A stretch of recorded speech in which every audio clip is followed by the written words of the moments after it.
चलिए, स्वागत है आप सभी का RTP नवंबर 24 केस स्टडी 2 के सोल्यूशन वीडियो में। Most probably you guys are watching me a day before your IBS exams, so हमारे पास बिल्कुल टाइम नहीं है वेस्ट करने को। फटाफट से क्वेश्चंस पे मूव करते हैं, MCQ पढ़ते हैं, डिस्क्रिप्टिव पढ़ते हैं, केस स्टडी पढ़ते हैं, सॉल्व करते हैं, ख़त्म करते हैं। मेरा संडे है, मैं सो जाऊँगा, तुम लोग पढ़ाई करो, ठीक है। MCQs. Given Suraj Pharma's strategic positioning and recent developments, which of the following statement best describes the role of patent protection in gaining and maintaining competitive advantage in the pharmaceutical industry? देखो, ये लगेगा SCMP का question है, but एक general question है। Options देखेंगे तो idea आ जाएगा, ठीक है। How should Suraj Pharma account for the government grant assuming reasonable assurance exists that they will meet the stipulated conditions? FR का गवर्नमेंट ग्रांट का बहुत सिंपल सा क्वेश्चन है।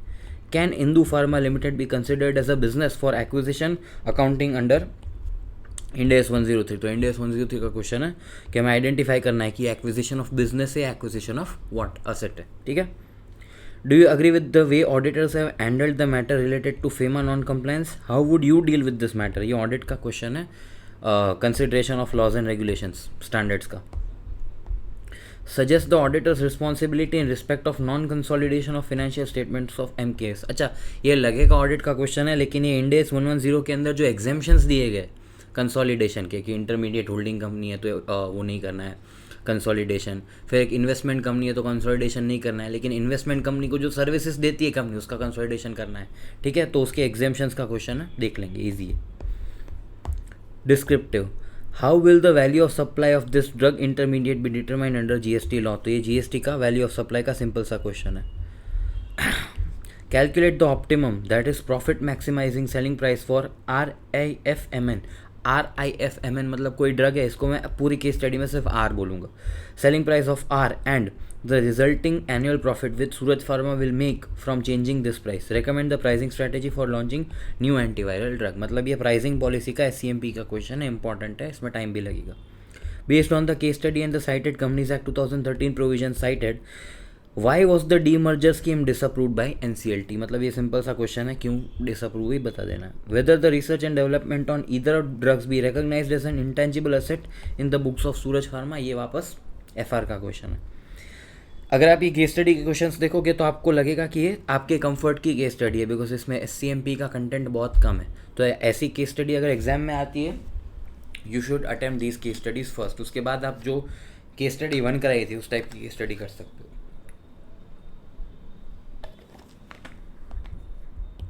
फार्मास्यूटिकल इंडस्ट्री की केस स्टडी है, आइए पढ़ते हैं। Suraj Pharma a leader in global pharmaceutical innovation and quality. Suraj Pharma stands tall as a leading player in the global pharmaceutical landscape. Founded in 1960s by Dr. Anand Srinivasan, a brilliant scientist with a passion for affordable medicine, Suraj Pharma began as a small research lab focused on developing generic alternatives to expensive brand name drugs. Despite initial struggles with scarce funding and nascent market for the generics, Dr. Srinivasan's unwavering commitment and team's innovative spirit fueled their progress. The company has grown from humble beginnings to become the 4th largest pharmaceutical company worldwide. मतलब जो global position और बताया है कि 4th world wide है, कैसे start किया था वगैरह वगैरह, हमने क्वेश्चंस पढ़े, तो ये काम की इन्फॉर्मेशन नहीं है अपने लिए, ठीक है। Suraj Pharma focuses on developing and manufacturing complex, high-value medications that address specific therapeutic, ये जो बोलते हो therapeutic needs, जो भी बोलती है, I don't know, ठीक है, इतना इंग्लिश में अच्छा नहीं है।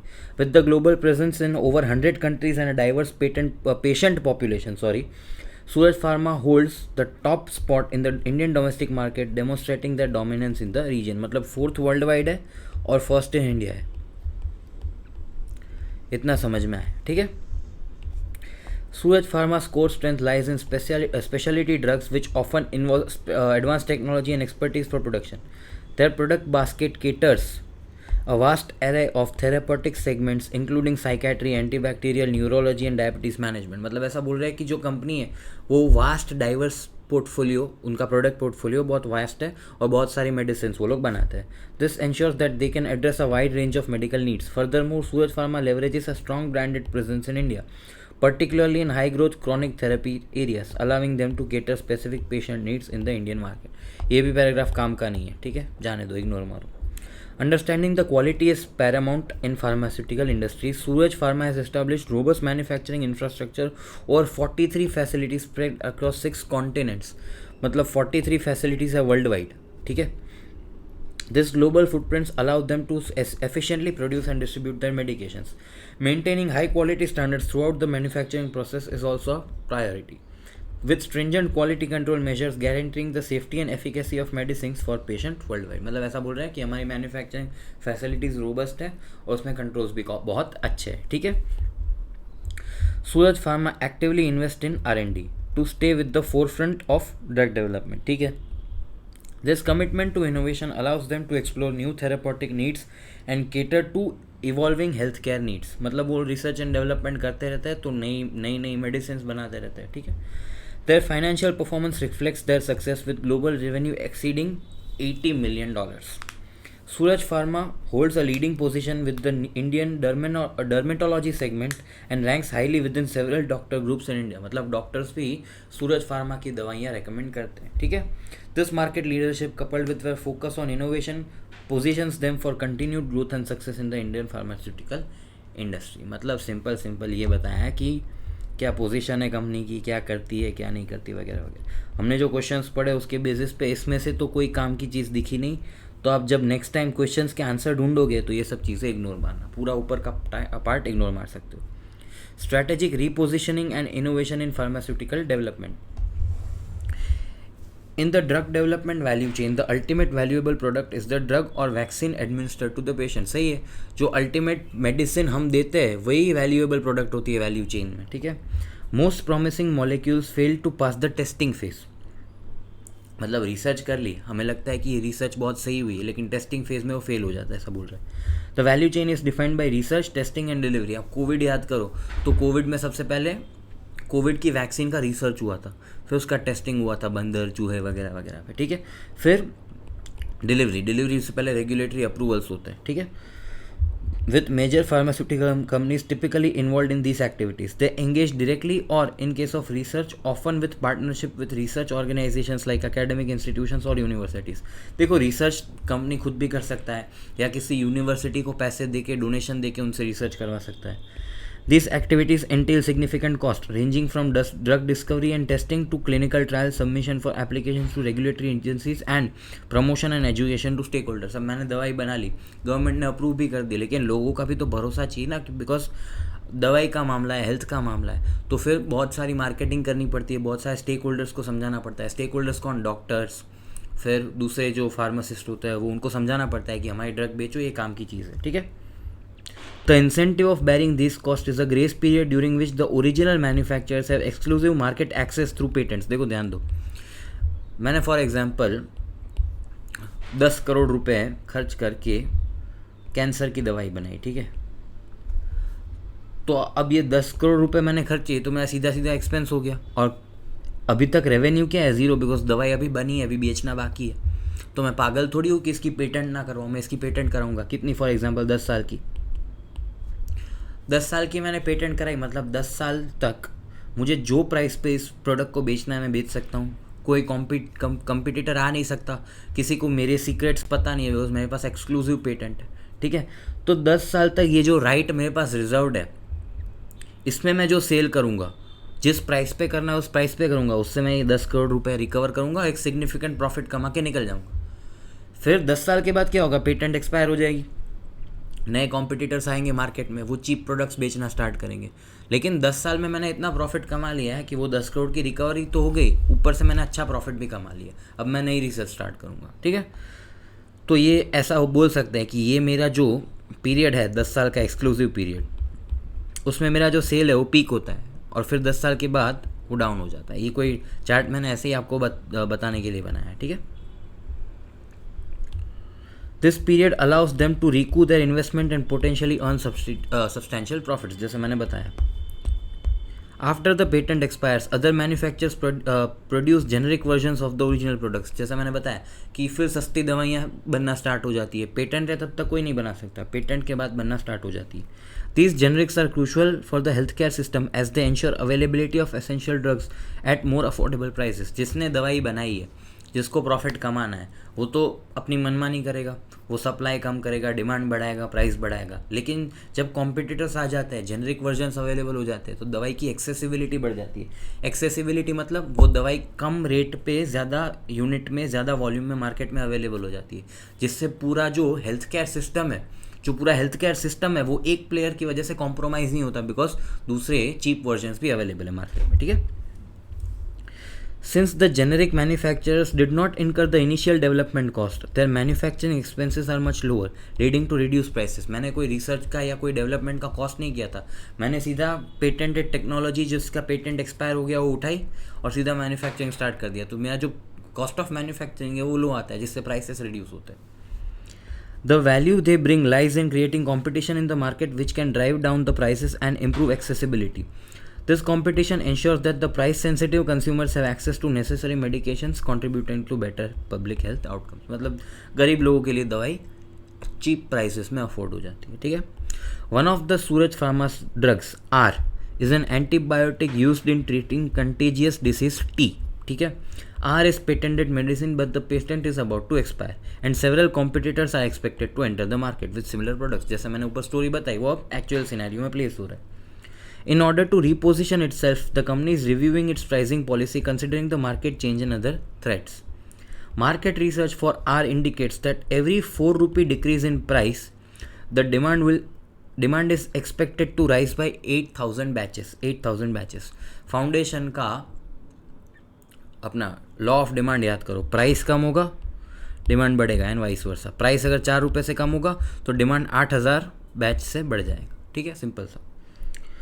With maximum demand being 1 million batches, each batch of R is currently made using the following chemical salt. मतलब ये RM की बात है, RM1 salt X, RM2 salt Y। ठीक है, 367.5 ग्राम एट 0.08 पर ग्राम, मतलब मल्टीप्लाई करके अमाउंट निकालनी है। ठीक है, each batch of R requires 30 minutes of machine time to make and variable running cost for machine time is 40 per hour। 40 per hour है, 30 मिनट लगता है, मतलब 20 रुपये का वेरिएबल कॉस्ट। तो इन दोनों को मल्टीप्लाई करो प्लस 20 ऐड कर दो तो आपका कॉस्ट ऑफ प्रोडक्शन आ जाएगा, जो हमको काम आएगा सॉल्यूशन बनाने में। ठीक है, तो fix production overhead is expected to be 35 per batch for the period. ये 35 इग्नोर मारना है, क्यों? फिक्स कॉस्ट है, based on a budgeted production level of 3 lakh batches. आपने अगर SCMP पढ़ा होगा, मार्जिनल कॉस्टिंग पढ़ा होगा या प्राइसिंग पॉलिसी पढ़ा होगा, तो आपको पता होगा कि फिक्स कॉस्ट को प्राइसिंग के डिसीजन या कोई भी डिसीजन मेकिंग के लिए इग्नोर मारते हैं। क्यों? अभी मैं नहीं बता रहा, SCMP क्लास नहीं है। ठीक है, the skilled work force who has been working for R until now is being shifted to the production of Suraj Pharma's new antiviral drug for viral disease 23। मतलब हमने कोई नई एंटीवायरल ड्रग बनाई है, तो जो स्किल्ड वर्क फोर्स थी जो आर बनाती थी, अब उसको वहाँ पे शिफ्ट कर दिया। This new drug costing millions to develop has been patented by Suraj pharma and is expected to save millions of lives worldwide. ठीक है, its launch is eagerly anticipated although its demand is currently unknown. नया drug है market में, तो demand पता नहीं होगा कितना बिकेगा कितना नहीं बिकेगा। ठीक है,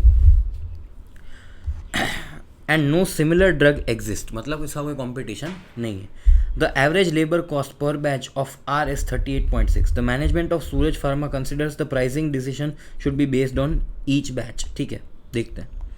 In addition to these developments, Suraj Pharma has received a government grant of 80 crore for research and development of low-cost CN1 vaccine. Each existing vaccines are expensive and the government aims to make them more affordable. The grant agreement stipulates that Suraj Pharma must develop a manufacturing process within 2 years to reduce the cost of production by at least 40%. मतलब 2 साल का period है और production cost को 40% से कम करना है। Suraj Pharma also supplies a drug intermediate to its own unit located in another state for the purpose of converting it to formulations. This drug intermediate is unique to the company and there is no market sale of this drug intermediate in India. Additionally, there are no goods of like kind and quality available in the market. GST में वो value of supply वाला chapter याद करो, एक question भी है। ठीक है, तो थोड़ा बहुत आपको लिंक बैठना स्टार्ट हो जाएगा अगर आपने पहले क्वेश्चंस पढ़ रखे हो तो, इसलिए मैं हमेशा बोलता हूँ क्वेश्चंस पहले पढ़ने का। ठीक है, after the conversion process the finish product is sold directly from the said unit by the company, completing the entire manufacturing and sales cycle internally. This process ensures that the company's control over the quality and distribution of the final product. मतलब मैं क्या करता हूँ, मेरे पास एक drug intermediate है, वो दूसरे यूनिट में शिफ्ट करता हूँ, वहाँ प्रोड्यूस होकर आगे बिक जाता है, तो ये पूरी साइकिल मैन्युफैक्चरिंग की कंप्लीट होती है। ठीक है, Strategic moves amid legal setbacks and acquisitions. Suraj Pharma had filed a petition in the NCLT seeking sanction of scheme of arrangement in the nature of demerger and transfer of specified investment undertakings to two overseas companies, which were directly and indirectly wholly owned subsidiary of the petitioner company. However, NCLT rejected the said petition. ठीक है, ऐसा question है कि क्यों reject हुई थी, तो लिखना है. In parallel, Suraj Pharma recently acquired two pharmaceutical companies, Indu Pharma Limited and Biraj Lifestyles Limited. Indu Pharma Limited has been conducting in-house research and development activities through its skilled workforce since its inception and has recently obtained intellectual property rights in the form of patents over certain drugs. मतलब मैं जो company acquire कर रहा हूँ वो research का काम करती है, उसके पास अभी कोई IPR इंटेलेक्चुअल प्रॉपर्टी राइट्स है, इंटेलेक्चुअल प्रॉपर्टी राइट्स. ठीक है. Additionally, Hindu Pharma has a production plant that has recently obtained regulatory approvals. मतलब हिंदू फार्मा लिमिटेड के पास दो चीज़ है, एक तो IPR है और दूसरा प्रोडक्शन प्लांट के राइट्स है. ठीक है. However the company has not earned any revenue so far and does not have any customer contract for the sale of goods. जाहिर सी बात है, मैं रिसर्च कर रहा हूँ, मैंने जस्ट एक प्रोडक्ट बनाया है, अभी तक उसका कोई कस्टमर मेरे पास है नहीं, तो रेवेन्यू आएगा नहीं. On the other end Biraj lifestyles limited has incurred significant research cost in connection of two new drugs that have undergoing clinical trials. दूसरी कंपनी जो है उसने दो ड्रग्स बनाया है जिसके ट्रायल्स हो रहे हैं. One out of the two drugs one has not been granted the necessary regulatory approvals yet. मतलब बिरज लाइफस्टाइल्स के पास, लाइफ साइंसेस के पास, लाइफस्टाइल ने लाइफ साइंसेस के पास दो ड्रग्स उसने बनाए हैं, दोनों के ट्रायल्स चल रहे हैं और एक का अप्रूवल नहीं है. ठीक है. However Suraj pharma aspects that the approval will be given with in 2 years. मतलब जो एक्वायरर है उसको लगता है कि आ जाएगा. Right. The other drugs has recently received the regulatory approval. मतलब देखो, इंदू और बिरज, ठीक है, इसने दो ड्रग्स बनाई है. ठीक है. एक का अप्रूवल नहीं आया है, एक का अप्रूवल आ गया है, इसका एक्सपेक्टेड है आ जाएगा. ठीक है. इसके पास मैन्युफैक्चरिंग का अप्रूवल है और इसके पास रेगुलेटरी अप्रूवल है अपने ड्रग्स का. ठीक है. तो ये सीन है पूरा एक्विजिशन का. The revenue earning potential of these drugs was one of the principal reasons why Suraj Pharma decided to acquire. मतलब ये जो दो ड्रग्स बनाई है, सूरज फार्मा को लगता है कि इसका रेवेन्यू पोटेंशियल बहुत ज़्यादा है, तो मैंने अक्वायर कर लिया. Compliances and consolidation challenges. Suraj Pharma has another subsidiary, MKS, in UK. The company had outstanding trade receivables amounting to 40 crore from MKS. Suraj Pharma observed that there have been some FEMA non-compliances on the part of Suraj Pharma. अच्छा, उसने खुद ही ठीक है. But the management had an action plan which they initiated on the basis of which management was sure that the non compliance will be done good and there would be no penalty on the company. मतलब company ने खुद बोला कि हमको लगता है कि कोई नॉन कंप्लायंस हुआ है, इसलिए हमने इसका मिटिगेटिंग एक्शन भी ले लिया है, जिससे हमको लगता है कि इसका कोई रेगुलेटरी चैलेंज नहीं आएगा या रेगुलेटरी पेनल्टी हम पे नहीं आएगी. In case a penalty arises in future the impact would be significant on Suraj pharma. अगर पेनल्टी आती है तो सिग्निफिकेंट होगी, लेकिन सूरज फार्मा बोल रहा है कि नहीं आएगी. ठीक है. तो auditors of Suraj Pharma also evaluated this matter bye involving A regulatory matters expert and agreed with the managements view. मतलब ऑडिटर को क्या लगा, ऑडिटर ने पहले मैनेजमेंट का व्यू समझा, फिर उसने एक रेगुलेटरी एक्सपर्ट को हायर किया, उसने भी ये बोला कि मैनेजमेंट का व्यू ठीक है, तो मैटर वहाँ पे क्लोज हो गया. तो ऑडिटर ने मैनेजमेंट का व्यू अग्री कर लिया, बट एक्सपर्ट को कंसल्ट करके. ठीक है. Suraj Pharma prepared its consolidated financial statement but they do not consolidate the financial statement of MKS. मतलब इसके FS को कंसोलिडेट नहीं किया. This is because the financial year followed by MKS is January to December as against April to March followed by Suraj Pharma. थोड़ी बड़ी case study थी, 2 minute सांस लेके पढ़ लो and then we will move to the answers. ठीक है. Yes, तो आई होप आप लोगों ने क्वेश्चन पढ़ लिया है. फटाफट से MCQs देखते हैं. First one, given Suraj pharma strategic positioning and recent developments which of the following statement best describes the role of patent protection in gaining and maintaining competitive advantage in the pharmaceutical industry. मैंने आपको थोड़ा तो बता दिया कि जब भी patent मिलती है तब I get an exclusive right to manufacture and sell that particular product. कोई मेरा कॉम्पिटिटर नहीं आता जिससे मेरा जो R&D का या इनिशियल डेवलपमेंट कॉस्ट होता है वो रिकवर कर लेता हूँ, प्लस अच्छा खासा प्रॉफिट कमा लेता हूँ. ठीक है. तो क्या आएगा, patent production allows the pharmaceutical companies to reduce production cost. बिल्कुल नहीं, उल्टा पेटेंट की कॉस्ट होती है, पेटेंट कराने की कॉस्ट होती है. अच्छा, आपने जो R&D किया उसमें भी आपने कॉस्ट इनकर की होगी. ठीक है. Patent protection enables pharmaceutical companies to exclusively capture the benefits from their investment in the new drug development for several years. ये ऑप्शन सही है, दूसरे दो भी देखते हैं. Patent protection ensures the pharmaceutical companies can outsource. नहीं, बिल्कुल नहीं. आउटसोर्स किया तो मेरी पेटेंट का रिस्क आ जाएगा कि जिसको मैंने आउटसोर्स किया है उसके पास मेरी टेक्नोलॉजी चली जाएगी, उसका रिस्क आ जाएगा. ठीक है. Patent protection provides pharmaceutical companies with the perpetual rights. नहीं, पेटेंट की एक लाइफ होती है, वो एक्सपायर होती है तो कॉम्पिटिटर्स आ जाते हैं. ठीक है, तो option B is your right answer. Okay. How should Suraj pharma account for the government grant assuming the reasonable assurance exist that they can meet the stipulated conditions. अच्छा, 80 करोड़ था 2 साल और 40% से प्रोडक्शन कॉस्ट रिड्यूस करना था, तो ये अज्यूम कर लिया कि ये हो जाएगा, तो 80 करोड़ को 2 साल में 40 को पीएनएल में डाल दो, खत्म. Recognise the entire grant as immediate income in profit and loss. नहीं, 2 साल की कंडीशन है. दूसरा, recognise the entire grant amount as deferred income and recognise in the PNL over 2 year period. ये ऑप्शन सही है. Recognise the entire grant amount as a separate item in OCI. नहीं, ऐसी कोई अकाउंटिंग इंडेस ये गवर्नमेंट ग्रांट वाले में prescribe नहीं किया. I guess Ind AS 20, I don't remember, भूल गया आप. Recognise the grant amount upon successful development of the low cost manufacturing process. नहीं, आपने ऐसा अज्यूम किया है कि over the period of 2 years में 40% से कॉस्ट रिड्यूस कर दूंगा, तो एंड में क्यों करूँ, 2 साल में ओवर द पीरियड करूँगा ना, तो option B is the right answer. ठीक है. Can Indu pharma limited be considered as a business for acquisition accounting purposes. ध्यान दो, सुन लो. ठीक है.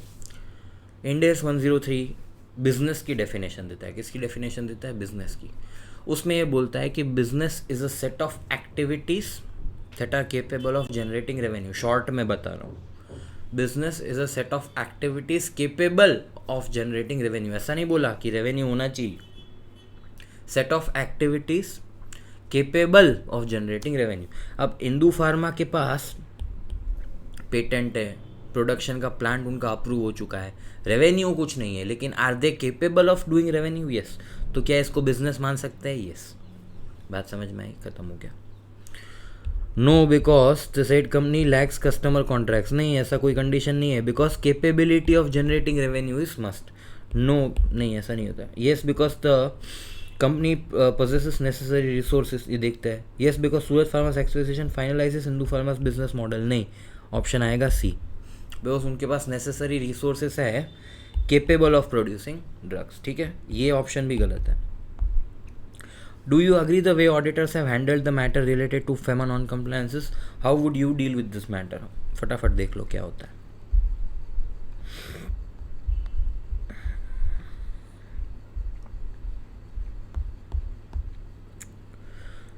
कोई भी पोटेंशियल नॉन कंप्लायंस आइडेंटिफाई होता है या सस्पेक्टेड होता है तो ऑडिटर की रिस्पॉन्सिबिलिटी क्या होती है? पोटेंशियल नॉन कंप्लायंस आइडेंटिफाई हो गया या सस्पेक्टेड है? आइडेंटिफाई हो गया या सस्पेक्टेड है, तो ऑडिटर की रिस्पॉन्सिबिलिटी क्या है? ठीक है.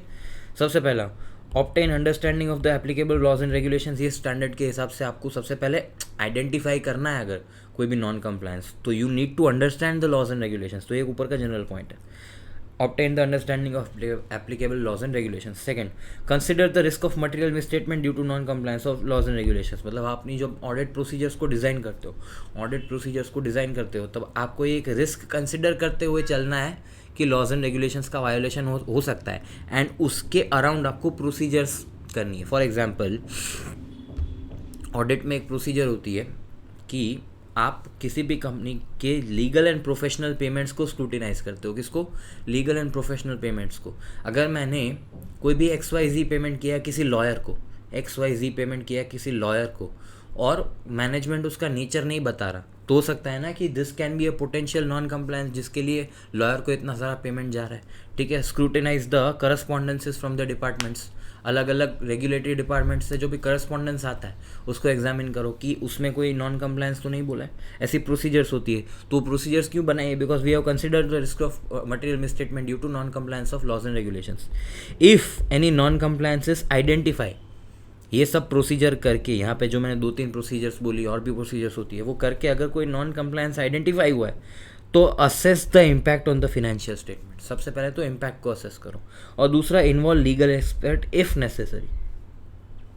अब ये मैटर अगर बहुत कॉम्प्लेक्स नहीं है, नॉर्मल रेगुलेटरी टैक्स मैटर्स है, ठीक है, और आपको पता है कि इसका यही आउटकम आएगा, you don't need an expert. लेकिन जैसे फॉर एग्जांपल, जैसे इस एग्जांपल में हो गया कि फार्मास्यूटिकल इंडस्ट्री के रिलेटेड कोई अगर कॉम्प्लिकेटेड लॉ या रेगुलेशन का नॉन कंप्लायंस है या फेमा का नॉन कंप्लायंस है, of which you are not an expert, auditor एक लॉ का एक्सपर्ट नहीं है, तो आप एक एक्सपर्ट लीगल एक्सपर्ट को हायर करो।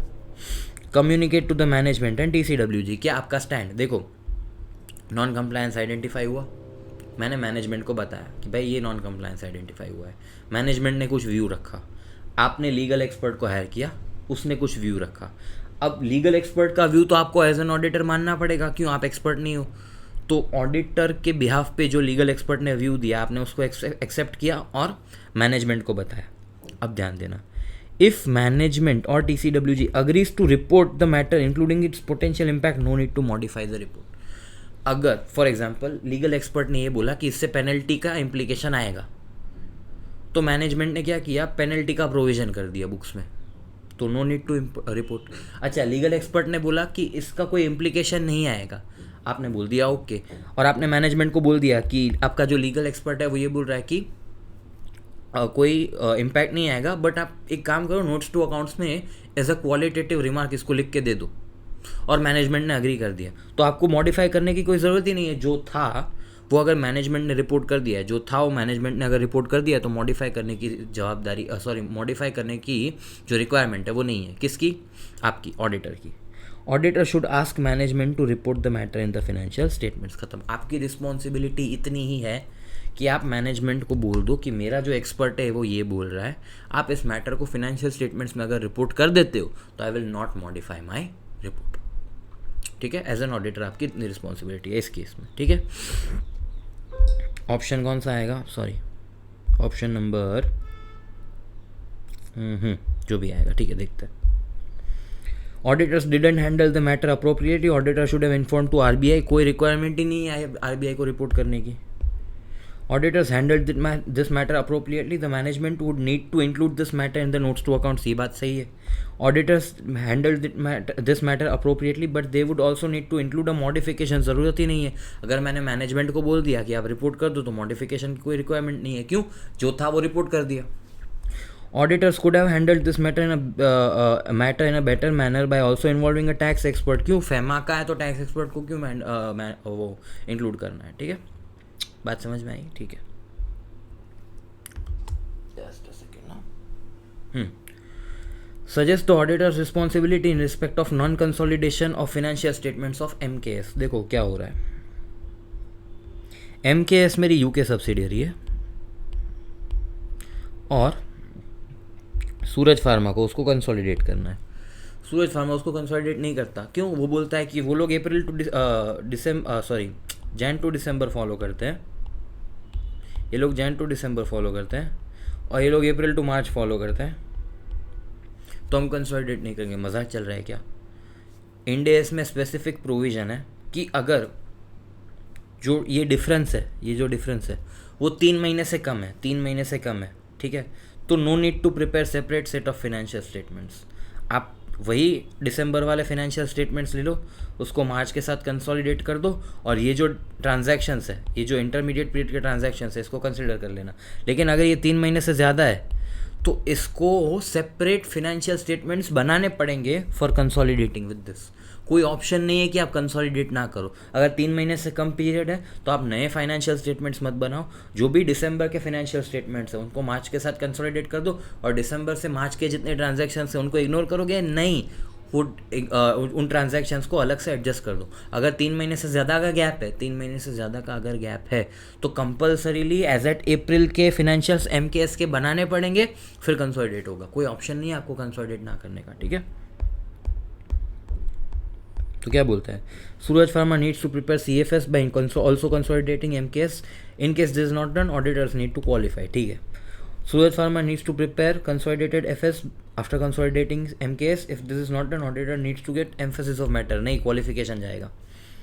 सूरज फार्मास मैनेजमेंट व्यू इज राइट, बिल्कुल गलत है। Auditors of Suraj pharma should have done materiality assessment. नहीं, मटीरियलिटी असेसमेंट कब होता है, ध्यान देना, मटीरियलिटी असेसमेंट ग्रुप ऑडिट के टाइम पे होता है। फॉर एग्जाम्पल, मैं सूरज फार्मा का ऑडिटर, ठीक है, और सूरज फार्मा की 100 सब्सिडियरीज है, ठीक है। अब कोई एक सब्सिडियरी है वो बिल्कुल ही इमटेरियल है, बिल्कुल ही छोटी है, तो as an auditor I can ignore, but मैं मैनेजमेंट को नहीं बोल सकता तो उसको कंसोलिडेट मत कर, चलेगा, उसको तो कंसोलिडेट करना पड़ेगा। Auditor can do materiality assessment for audit procedures, but management has to consolidate. बात समझ में आई? तो option A is your right answer. Institute क्या बोलती है फटाफट देख लें। इंस्टीट्यूट का कभी कभी ना भरोसा करना रिस्की हो जाता है, इसलिए और कुछ नहीं। 2.5 था ना? हाँ, करेक्ट आंसर इज ए। बात समझ में आई? डिस्क्रिप्टिव क्वेश्चंस पे मूव करते हैं। मैं थोड़ा फास्ट बोल रहा हूँ क्या? I don't know. ठीक है, देखते हैं।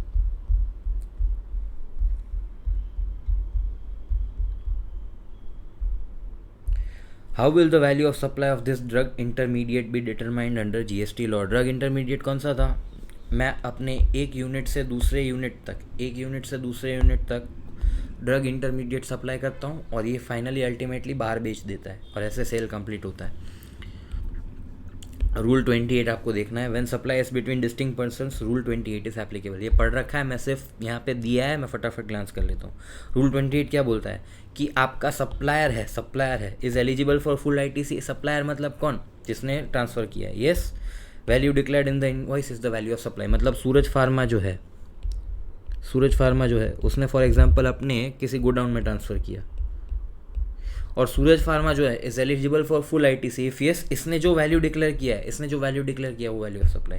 अगर ऐसा नहीं है तो दो ऑप्शंस है, ये दो ऑप्शंस है, ठीक है। सबसे पहला ऑप्शन ओपन मार्केट वैल्यू ले लो, नहीं है value of goods of like kind और क्वालिटी ले लो, अगर वो भी नहीं है तो वैल्यू एज पर रूल 30 या 32 ले लो, 30 या 31 सॉरी 31 है, हाँ। Value of goods as per rule 30 या 31 ले लो और ये इस ऑर्डर में डाउन ऑर्डर में जाता है। ओपन मार्केट वैल्यू नहीं है तो लाइक काइंड और क्वालिटी नहीं है तो 30 31, या तो दूसरा ऑप्शन है। दूसरा ऑप्शन क्या है? ये जो सप्लायर है मतलब सूरज फार्मा है, ठीक है, इसने ट्रांसफ़र किया रेसिपिएंट को और अगर इस रेसिपिएंट ने as it is without any modification third party को बेच दिया,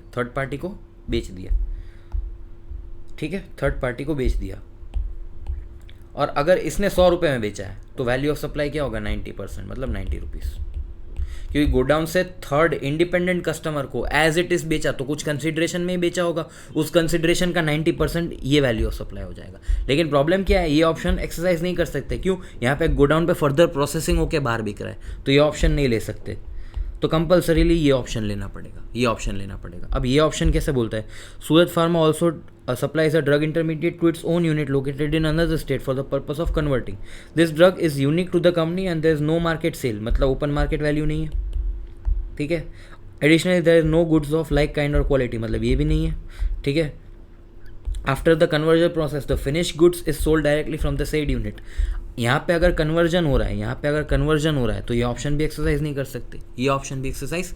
कर सकते, the process ensures that the company is control over the quality of goods and distribution of final product. तो ओपन मार्केट वैल्यू नहीं ले सकते, लाइक काइंड क्वालिटी नहीं ले सकते, तो 30 31 लेना पड़ेगा। अच्छा 30 31 क्या बोलता है? अगर रूल 30 क्या बोलता है? अगर आपके पास कॉस्ट ऑफ प्रोडक्शन है तो प्लस 10%, मतलब कॉस्ट ऑफ प्रोडक्शन का 110% कर दो।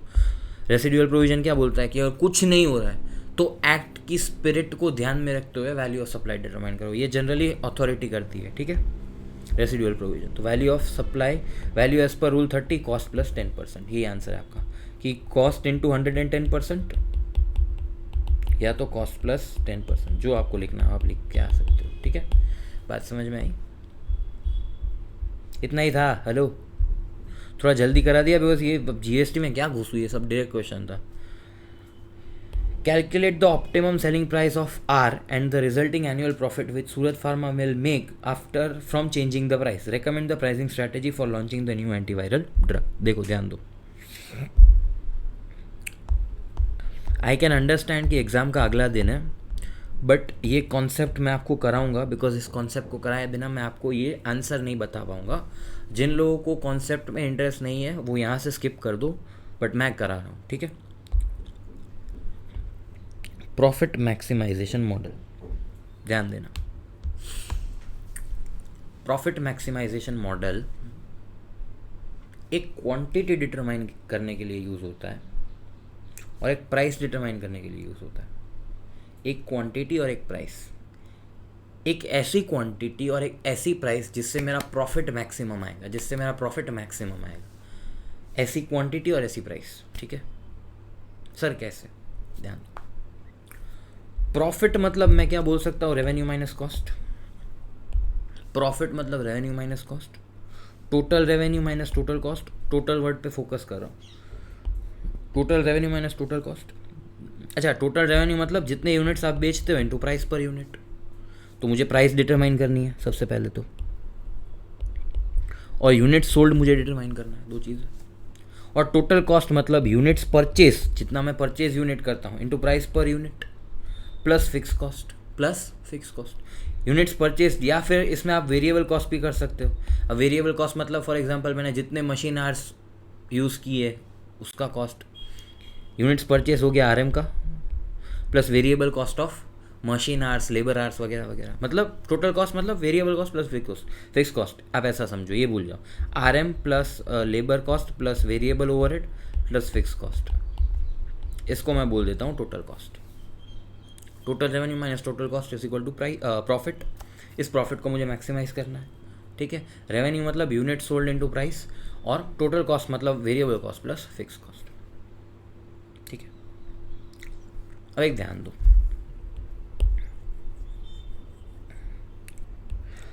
अगर मुझे ज़्यादा, अगर मैं यहाँ पे यूनिट सोल्ड को एक्सपांड कर दूँ, ज़्यादा से ज़्यादा यूनिट्स बेचूँ तो ज़्यादा रेवेन्यू आएगा। ठीक है, तो मेरा प्रॉफिट बढ़ जाएगा। लेकिन एक प्रॉब्लम है कि अगर मुझे ज़्यादा बेचना है तो मुझे प्राइसेस को रिड्यूस करना पड़ेगा, डिस्काउंट देना पड़ेगा, बल्क डिस्काउंट्स देने पड़ेंगे। बिकॉज एक लेवल के बाद कस्टमर मुझे प्राइस ज़्यादा नहीं देगा, उसकी डिमांड होगी तो भी प्राइस ज़्यादा मुझे नहीं देगा। तो अगर मुझे क्वांटिटी बढ़ानी है तो प्राइस कम करनी पड़ेगी। तो if an entity wants to sell more it will have to reduce prices.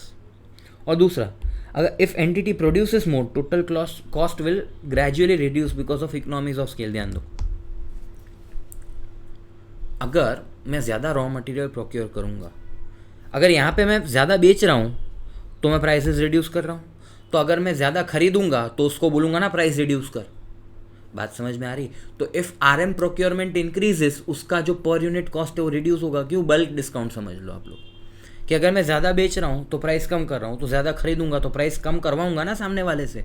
Plus fix cost, अगर 10 लाख की मेरी फिक्स कॉस्ट है और मैं 10,000 यूनिट्स बनाता हूँ तो 10,000 यूनिट्स में मेरी फिक्स कॉस्ट स्प्रेड होगी। अगर मैं 15,000 यूनिट्स बनाता हूँ तो 10 लाख डिवाइड बाई 15,000 में जो फिक्स कॉस्ट पर यूनिट है वो कम आएगा, और उसको बोलते हैं इकोनॉमीज ऑफ स्केल। उसको बोलते हैं क्या? Economies of scale. मतलब ज़्यादा प्रोडक्शन से टोटल कॉस्ट कम आती है, ज़्यादा प्रोडक्शन से टोटल कॉस्ट कम आती है, और ज़्यादा बेचने से मेरी एवरेज रियलाइजेशन पर यूनिट कम आता है। एवरेज रियलाइजेशन पर यूनिट मतलब average selling price per unit कम आती है। ठीक है, इसको एक ग्राफ में प्रेजेंट करते हैं। देखो ध्यान दो, ज़्यादा इसमें मत घुसना, इसके आगे जो आ रहा है उसमें घुसना। देखो ये ग्राफ है, ठीक है, समझ में आया? ये मेरा टोटल रेवेन्यू है। ये क्या है? टोटल रेवेन्यू है। देखो मैं ज़्यादा बेचूंगा ना, देखो मैंने 1 यूनिट बेचा, 2 यूनिट बेचे, 3 यूनिट, 4 यूनिट, ऐसे करके एक पॉइंट आएगा जहाँ से मैं यूनिट तो ज़्यादा बेचूंगा बट उसका प्राइस कम होगा, मतलब एवरेज रेवेन्यू मेरा कम होता जाएगा। एक लेवल तक बढ़ेगा, फिर एक पॉइंट आएगा जहाँ से मेरा एवरेज रेवेन्यू कम होता जाएगा। क्यों? मैंने प्राइस कम कर दी। बात समझ में आई? जो मार्जिनल कॉस्ट है वो भी इंक्रीज होगी, लेकिन at a decreasing rate. Increase होगी एट अ डिक्रीजिंग रेट। क्यों? मैं ज़्यादा प्रोडक्शन कर रहा हूँ तो मेरा कॉस्ट है, जो एवरेज कॉस्ट है वो कम आता जा रहा है। ठीक है, अच्छा फिक्स कॉस्ट तो फिक्स ही रहेगा। ठीक है, तो टोटल कॉस्ट का कर्व ऐसे बनेगा, टोटल कॉस्ट का कर्व ऐसे बनेगा, और ये जो गैप है ना, ये टोटल कॉस्ट है, ये वेरिएबल कॉस्ट है। तो ये जो गैप देखो, ये गैप कांस्टेंट है हर जगह, और ये गैप है, ये फिक्स कॉस्ट है, ये गैप है वो फिक्स कॉस्ट है। फिक्स कॉस्ट कांस्टेंट रहेगा, टोटल कॉस्ट मार्जिनल कॉस्ट बढ़ेगा, फिक्स कॉस्ट सेम रहेगा तो टोटल कॉस्ट भी बढ़ेगा। मार्जिनल कॉस्ट ऐसे जाएगा, फिक्स कॉस्ट सेम रहेगा तो टोटल कॉस्ट भी ऐसे आएगा। बात समझ में आई? मार्जिनल रेवेन्यू पे ध्यान देना, मार्जिनल रेवेन्यू पे। मार्जिनल रेवेन्यू ऐसे कम बताया मैंने, क्यों ऐसे कम बताया है? क्यों? मार्जिनल रेवेन्यू का क्या मतलब होता है? One additional unit sold into price. अब एक पॉइंट के बाद एवरी एडिशनल यूनिट बेचने के लिए मुझे प्राइस कम करनी पड़ रही, एवरी एडिशनल यूनिट बेचने के लिए प्राइस कम करनी पड़ रही, एवरी एडिशनल यूनिट बेचने के लिए प्राइस कम करनी पड़ रही है। मतलब मेरा मार्जिनल रेवेन्यू तो सीधा सीधा डिक्रीज होगा ना।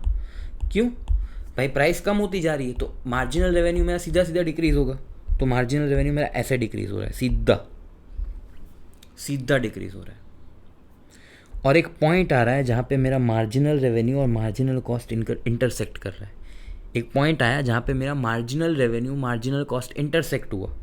अब यहाँ पे मैंने इस पॉइंट पे यहाँ पे एक लाइन खींची, और यहाँ से अगर मैंने पूरी लाइन खींचता हूँ ना, पूरी लाइन, तो आप देखो प्रॉफिट कैसा आ रहा है, टोटल कॉस्ट टोटल रेवेन्यू। तो ये गैप देखो, ये गैप क्या है? प्रॉफिट है मेरा। ये मैक्सिमम कहाँ पे है? ये गैप कहाँ पे मैक्सिमम है? जहाँ पे मेरा marginal revenue is equal to marginal cost है, वहाँ पे प्रॉफिट मैक्सिमम है। Marginal revenue is equal to marginal cost, वहाँ पे प्रॉफिट मैक्सिमम। और इसी को बोलते हैं profit maximisation model. Profit is maximum, ध्यान देना, profit is maximum at a point where marginal cost is equal to marginal revenue, marginal cost is equal to marginal revenue. बात समझ में आई? ये ग्राफ अगर ऊपर से गया कोई दिक्कत नहीं है, आगे और आएगा, ठीक है। मतलब मुझे एक चीज़ समझ में आ गई कि profit is maximum where marginal cost is equal to marginal revenue, और ये है प्रॉफिट मैक्सिमाइजेशन मॉडल। बात समझ में आई? यस, ठीक है। अब मुझे प्राइस डिटरमाइन करनी है। कौन सी प्राइस? जिस प्राइस पे मेरा जो प्रॉफिट है वो मैक्सिमम आ रहा है, ऐसी प्राइस जहाँ पे मेरा प्रॉफिट मैक्सिमम आ रहा है, ऐसी प्राइस जहाँ पे मेरा प्रॉफिट जो है वो मैक्सिमम आ रहा है। मतलब ऐसी प्राइस जहाँ पे M R is equal to M C हो रहा है, ऐसी प्राइस जहाँ पे M R is equal to M C हो रहा है। बात समझ में आई? अब प्राइस क्या होता है? प्राइस क्या होता है? हाँ, प्राइस क्या होता है, ध्यान देना। मैंने कॉन्सेप्ट बताया था जो डिमांड कर्व में आता है कि प्राइस बढ़ेगी तो क्वांटिटी कम होगी, एंड प्राइस कम होगी तो क्वांटिटी बढ़ेगी, क्वांटिटी बढ़ेगी, ठीक है। लेकिन एक ऐसी प्राइस होगी जहाँ पे सेल्स ज़ीरो, मतलब क्वांटिटी ज़ीरो होगी। मतलब फॉर एग्जांपल ये आईफोन है, फॉर एग्जांपल आईफोन, ठीक है। आईफोन 16 की प्राइस अगर 10 लाख रुपए होगी तो कोई खरीदेगा क्या? आईफोन 16 की अगर प्राइस 10 लाख रुपए होगी, कोई खरीदेगा नहीं। तो 10 लाख पे जो डिमांड है वो क्या है? ज़ीरो। आईफोन 16 की प्राइस अगर 8 लाख है, कितनी? 8 लाख, कोई खरीदेगा? स्टिल आई डोंट थिंक कोई खरीदेगा। अगर 6 लाख है, कोई खरीदेगा? शायद एक आध कोई पागल आ जाए, एक आध पागल कोई मिल सकता है, ठीक है। 4 लाख है, शायद 2 पागल आ जाए। 2 लाख है, शायद 10 पागल आ जाए। 1.5 लाख है तो सारे पागल खरीद ही रहे। बात समझ में आई? तो एक ऐसी प्राइस जहाँ पे डिमांड ज़ीरो थी, वहाँ से जैसे जैसे प्राइस कम हुई डिमांड बढ़ी, जैसे प्राइस कम हुई डिमांड बढ़ी, जैसे प्राइस कम हुई डिमांड बढ़ी। इसको बोलते हैं स्लोप ऑफ डिमांड कर्व। इसको क्या बोलते हैं? Slope of demand curve. बात समझ में आई? तो प्राइस कैसे निकाली जाती है? एक ऐसी प्राइस ले लो जहाँ पे सेल्स ज़ीरो होगी, एक ऐसी प्राइस ले लो जहाँ पे सेल्स ज़ीरो होगी। फिर स्लोप ऑफ डिमांड कर्व ले लो और क्वांटिटी से मल्टीप्लाई कर दो। स्लोप ऑफ डिमांड कर्व मतलब कितना प्राइस चेंज हो रहा है और कितनी क्वांटिटी चेंज हो रही है। ये 0 पॉइंट समथिंग आता है या 1 पॉइंट समथिंग आता है, वॉट एवर, ठीक है। 0 point something, 1 point something into quantity से मल्टीप्लाई कर दो, मतलब आपको एक ऐसी प्राइस मिलेगी जहाँ से कस्टमर खरीदना स्टार्ट कर देगा, उसको यहाँ से माइनस कर दो, मतलब प्राइस मिल जाएगी। बात समझ में आ रही है? ठीक है। तो प्राइस मतलब एक ऐसी प्राइस ले लो जहाँ पे क्वांटिटी ज़ीरो, कोई खरीदने वाला आएगा ही नहीं। लेकिन जैसे जैसे प्राइस बढ़ेगी, जैसे जैसे प्राइस कम होगी क्वांटिटी बढ़ेगी, जैसे जैसे प्राइस कम होगी क्वांटिटी बढ़ेगी। कितनी क्वांटिटी बढ़ेगी वो यहाँ पे मेंशन कर दो, ठीक है। और ये स्लोप ले लो और इसको यहाँ से माइनस कर दो तो आपका प्राइस आ जाएगा। बात समझ में आई? अब ध्यान पीस मिल में समझ रहे हैं, ठीक है। मार्जिनल रेवेन्यू क्या होता है?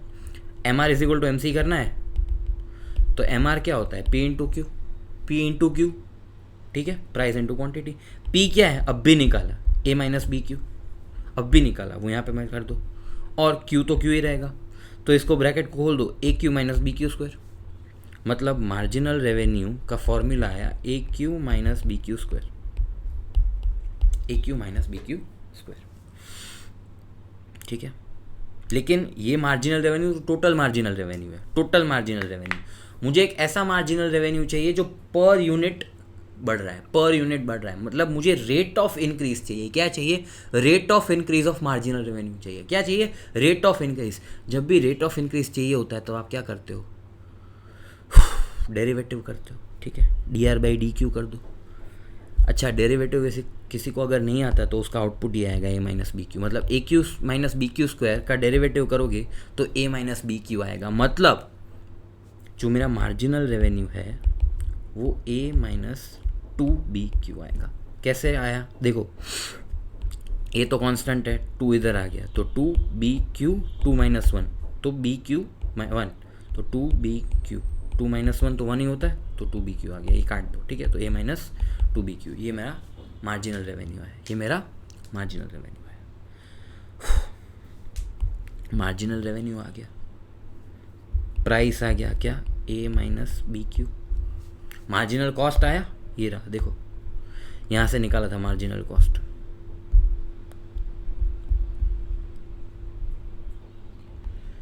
This into this plus this into this plus 20 cost of production, marginal cost आया था 367.5 इंटू 0.08 29.4, 301.5 इंटू 0.4 120.6। लेबर दिया हुआ है, लेबर दिया हुआ है, कहाँ दिया हुआ है, यहाँ पे देखो, the average labour cost per batch of R is 38.6, तो लेबर दिया हुआ है और वेरिएबल ओवर है 20, तो आपका मार्जिनल कॉस्ट कितना आया, एमसी कितना आया 208.6। सबसे पहले ना ए कैलकुलेट करते हैं। ए मतलब एक ऐसा प्राइस जहाँ पे डिमांड ज़ीरो हो जाएगी, एक ऐसा प्राइस जहाँ पे डिमांड ज़ीरो हो जाएगी। देखो आपकी केस स्टडी में ना एक लाइन लिखी थी, थोड़ा ट्विस्टेड है, ध्यान देना, ध्यान से समझना। Maximum demand being 1 million batches, maximum demand 1 million batch है। मतलब क्या मैं ऐसा बोल सकता हूँ कि 1 मिलियन बैच से ज़्यादा एक एडिशनल बैच बिकेगी नहीं। अगर मैं फ्री में बेचना स्टार्ट कर दूँ तो भी नहीं बिकेगी, नहीं बिकेगी। 1 मिलियन बैच से ऊपर एक यूनिट और नहीं बिकेगा, ठीक है। तो इस फॉर्मूला में लेट्स सपोज प्राइस मैंने ज़ीरो कर दी, ठीक है, तो भी डिमांड तो मेरी 10 लाख से ऊपर बढ़ने नहीं वाली, ठीक है। बी मेरे पास है 0.0005, तो ए आ जाएगा, ए आ जाएगा। इस फॉर्मूला में इस इंफॉर्मेशन को पुट करने से ए आ जाएगा। ए क्या आया 500, तो ए आ गया क्या 500, बी आ गया 0.0005, क्यू बाकी है, मार्जिनल कॉस्ट आ गया, ठीक है। अब एक काम करते हैं, क्यू निकालते हैं। मार्जिनल कॉस्ट है अपने पास, ठीक है, ए है अपने पास, टू तो टू रहेगा, बी है अपने पास, क्यू नहीं है। अच्छा क्यू ये 10 लाख नहीं पुट कर सकते, बिकॉज 10 लाख एक हाइपोथेटिकल सिनेरियो है। अपन को एक ऐसा क्यू निकालना है जिससे मेरा जो प्राइस है वो मैक्सिमम आए, मतलब एक ऐसा पॉइंट निकालना है जहाँ से मेरा प्राइस है जो है वो मैक्सिमम आए, ठीक है। तो करो इसको, 208.6 is equal to 500 minus 2 into 0.0005 into Q करो, आपका क्यू आ जाएगा कितना 291400, 291400, तो ये भी आ गया 291400।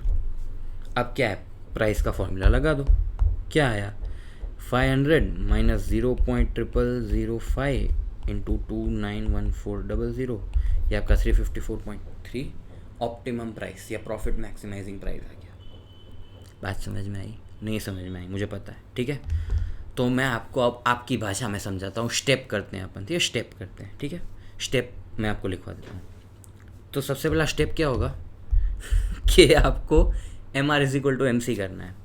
MR is equal to MC करोगे आपको Q आएगा, Q को आपको प्राइस की फॉर्मूला में फिट कर देना है, काम खत्म। लेकिन यहाँ पे एक एडिशनल स्टेप करना पड़ा था अपन को, एडिशनल स्टेप ये करना पड़ा था कि ए निकालना पड़ा था।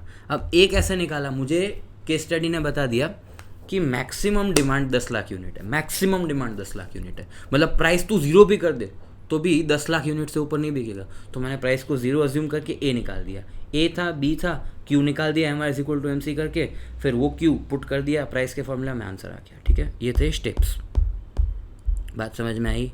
तो अभी ये स्टेप्स मैंने आपको लिखवा दिए। For calculation of profit maximising price apply M R is equal to M C, find Q, substitute Q, खत्म हो गया। ठीक है, बात खत्म होगी। ओके, ठीक है, मार्जिनल कॉस्ट का formula and all that stuff. ठीक है, बात समझ में आई? अगर आपको ये नहीं आया है तो भी वो स्टेप्स लगा देना, आपको आ जाएगा। ठीक है, अब last part, third part, not fourth part. Based on the case study and the cited Companies Act, why was the demerger scheme disapproved by the NCLT? ये बहुत फालतू क्वेश्चन है, मैं आपको बता देता हूँ।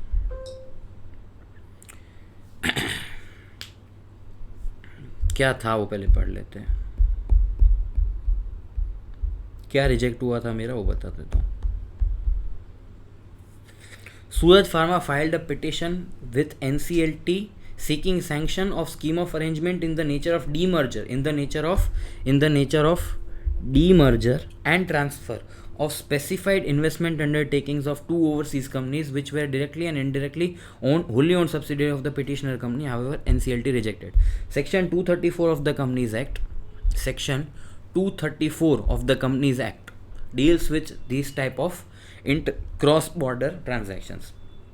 और सेक्शन 234 में क्या प्रॉब्लम है पता है? Section 234 only deals with merger and amalgamation and not demerger. Section 234 में डीमर्जर वर्ड ही नहीं लिखा, तो सेक्शन 234 अप्लाई नहीं होगा, तो एनसीएलटी ने रिजेक्ट कर दिया। दूसरा कोई सेक्शन है नहीं। Demerger has been specifically excluded in rule 25A as well. तो सबसे पहले तो सेक्शन 234 में मर्जर और अमालगमेशन की बात है। ठीक है, अब कोर्ट ने ये बोला कि ये शायद एक ओमिशन हो सकता है, ठीक है, एक मिस्टेक हो सकती है, तो कोर्ट ने ये बोला एक काम करो, इससे एसोसिएटेड जो रूल है 25 है उसको भी रेफर करो, उसमें भी डीमर्जर वर्ड ओमिटेड था। तो फिर कोर्ट ने बोला कि ये तो फिर लॉ में लिखा ही नहीं है, तो हम इसको कैसे अप्रूव कर सकते हैं, तो रिजेक्ट कर दिया। ठीक है, ये कोई केस स्टडी थी, हाँ, Sun Pharmaceutical Industries Limited compromise arrangement and demerger of the Indian companies with foreign company and vice versa is not permitted। देखो, demerger not permitted, merger amalgamation तो है, demerger not permitted, ये specific case law है। ठीक है, ये देख लेना यार, बहुत फालतू क्वेश्चन था। मतलब ऐसा बोल रहा है कि लॉ में डीमर्जर वर्ड यूज ही नहीं हुआ तो हम इसको अप्रूव नहीं कर सकते। ठीक है, बात समझ में आई? और last question,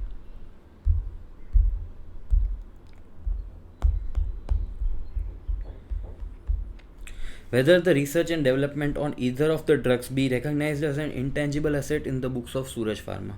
research and development of either of the drugs, कौन सी ड्रग्स की बात है? क्वेश्चन थोड़ा एम्बिग्यूअस है, तो अपन देखते हैं कौन कौन सी ड्रग्स थी।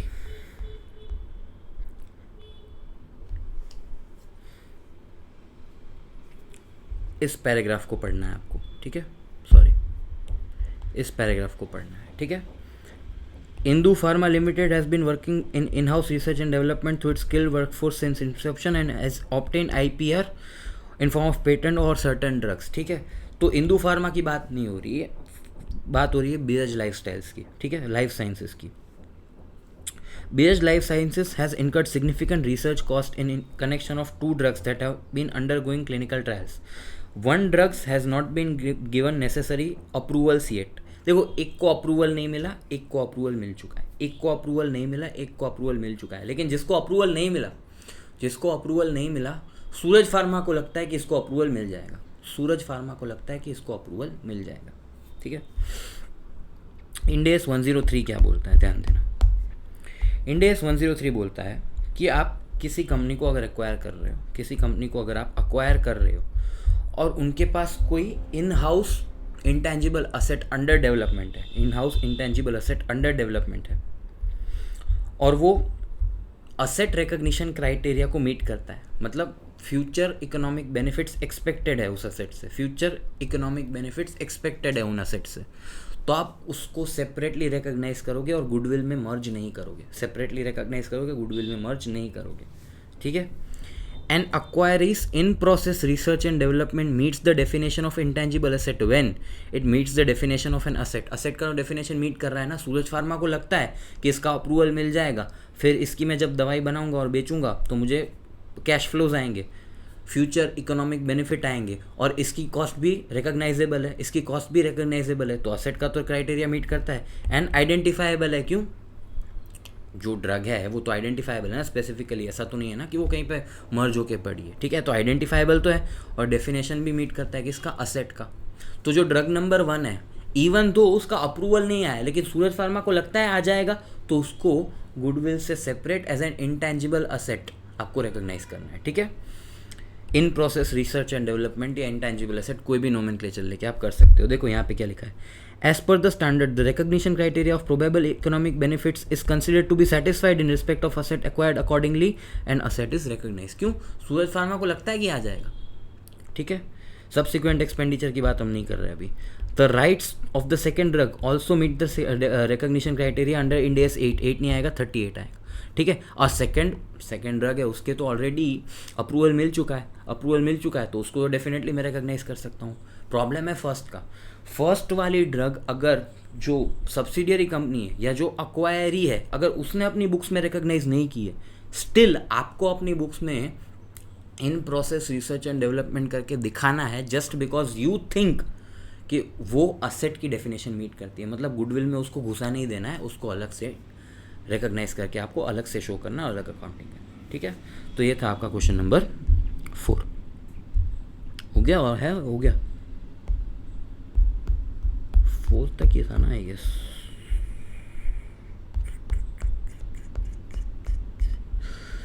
यस 4 तक ही था. ठीक है, बहुत इजी केस स्टडी थी एक्सेप्ट फॉर दिस. इसमें थोड़े घूम गए आप लोग, मुझे पता है घूम गए हो, बिकॉज ये ना ऐसे कोई ये डेरिवेटिव करके समझाता नहीं और आपको भी थोड़ा अनईजी लगा होगा, बट वो 2 स्टेप्स लगा देना आपका आंसर आ जाएगा. ठीक है, बाकी तो इजी केस स्टडी थी. और बस अब आपकी एग्ज़ाम आ ही चुकी है, तो ऑल द बेस्ट. मैंने एग्ज़ाम टिप्स वाला वीडियो भी डाल रखा है, वो भी देख लेना. ठीक है, मैसेज कर देना, कुछ हो तो बोल देना. तब तक के लिए टेक केयर, बाय बाय.